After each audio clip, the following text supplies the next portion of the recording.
হ্যাঁ আমার বিচার নিবি কিসের বিচার নিবি আমি কাল কাজে নেওয়ার জন্য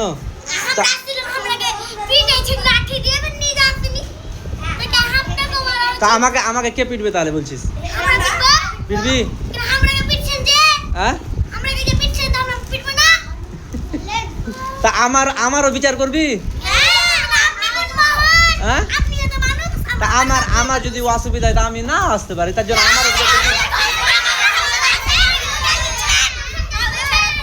কি হয়েছে আমি কালকে স্কুল আসেনি তার জন্য আমার বিচার করবে সাবানা কি বিচার করবি বল কি বিচার করবি সাবানা বল কি বিচার করবি আমি কান ধরবো আমি কোথায় কোথায় বাইরে কান ধরবো হ্যাঁ হ্যাঁ কান ধরা ভিডিও করবি তা আমরা মাস্টার আমাদের সুযোগ সুবিধা তো আমাদের স্কুল একদিন আদিন হতেই পারে তোরা তো মাসকে মাস আসিস না তখন